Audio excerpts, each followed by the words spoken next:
Have you ever wondered why so many people are afraid of dying? Most people don't even like to speak about death. And that's why I like to invite you to take all that fear and use it for fuel for living. So instead of never touching the subject, let's take that to empower us for greater living. We're all told early in our childhood that our time on this earth is temporary.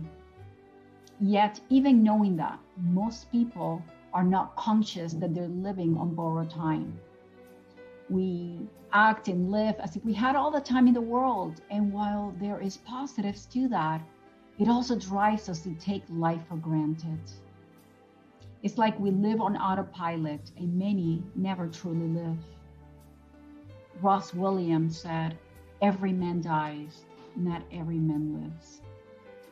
It's almost as if we have a denial of dying, yet through our recorded history, the desire to know the truth behind the mystery surrounding our faith has burned within the human heart. What awaits us beyond the grave? Are we nothing more than a vessel of tissue and bone with a faith no greater than the dust of the earth? Or are we meant to live beyond the grave? And perhaps the idea that we do go on beyond this plane is supposed to make us less afraid of dying. And if that is the case, why is dying such a taboo in our society? In the 28-day course that I teach, my students learn to embrace their ultimate death. Why? To make them aware that we are living in borrowed time, and that as such, every day that we get is a privilege. You see, to me, the fact that I know I don't have all the time in the world has had a huge impact in the way I choose to live my life. Perhaps that is the reason why we came to this world with a foreknowledge of our ultimate passing, so that we could learn to live life to the fullest. Let me ask you something. If you knew you were going to live forever, how would you treat this day today?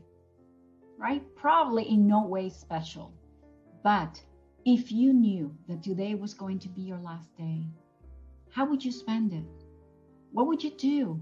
What would you say to those you love? I bet you would treat this day very differently than if you knew you were going to live forever.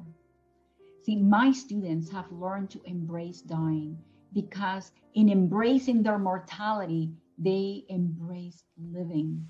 There is a beautiful saying by the Native American culture, "Today will be a great day to die." And that saying has become a core value among the participants. And it doesn't mean that we're wishing to die, but what it means is that today we have left nothing undone, nothing unsaid. We have lived with no regrets, embracing and savoring the gift of today.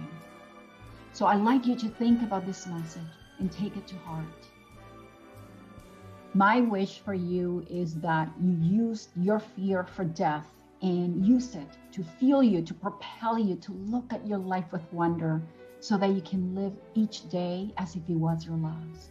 And that one day you are gracious enough to say, "Today will be a great day to die." As Mark Twain says, "The fear of death comes from the fear of living. A man who lives fully is prepared to die at any moment." My name is Waleuska Lazo. Don't forget to subscribe to the YouTube channel so that you never miss an episode of Conversations from the Heart. Thank you.